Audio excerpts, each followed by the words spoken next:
A fourth case that I want to talk about is an important court case called Greenhorn versus Marriott International. And this was a court case that occurred in 2000, the decision was made in 2003 by the U.S. District Court. And this was a situation in which a female employee was working for Marriott, and she alleged that her supervisor sexually harassed her, and she also alleged assault and battery and intentional infliction of emotional distress. So she alleged all of this and went to court, and then the defendant, Marriott International, of course, had the right to do an evaluation, to a psychiatric evaluation, a psychological evaluation, to offset what she said. And so they hired this psychiatrist in the area that was known to be a psychiatrist that routinely testified for the defendant and against the allegations of personal injury in a lot of different cases. He also had psychologists that worked with him that did a lot of psychological testing. And in his interview, that was longer than 2 hours, he asked a lot of personal questions of this lady, and she objected to all of this. And she said that, you know, she was the one that was sexually abused, so why should she be harassed further by all of this, all of this evaluation by the defendant?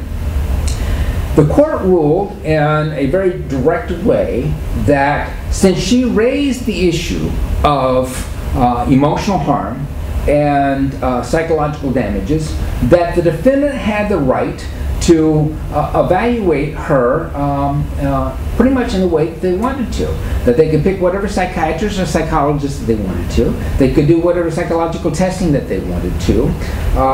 They didn't have to limit their time to just 2 hours with her. She did not have a right to have an attorney present when they did the evaluation. And so the court basically said that the defendant has a right to defend themselves with their own evaluation. Now, they did say that that it would be proper for perhaps an audio taping or even a videotaping of the interview, and that interview be made available to she and her attorneys. And they also said that it would be proper perhaps to make all the test materials also available to her attorneys and to her side. But they basically ruled that because of the disturbance in the protocol and administration of the interview and psychological testing, that they did not have a right to have anybody present there, an attorney present.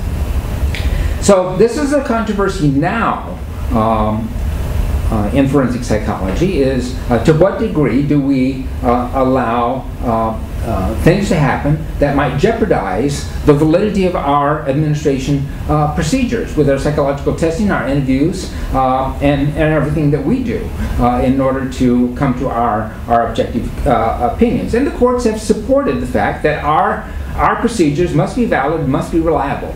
Now, I think the Greenhorn case is a supportive case for forensic psychology because it does give us freedom to use our tools and what we know in a way that is not biased and is not jeopardized by having third parties present. So those are a few cases that I think, the Daubert decisions, the Forklift case, and the Greenhorn case, that might be helpful to be aware of. And again, we're very fortunate now in having many good texts that can be used to help us with doing personal injury cases. And some of those texts provide good reviews of the many court cases now that are out there that help us to kind of direct what we do.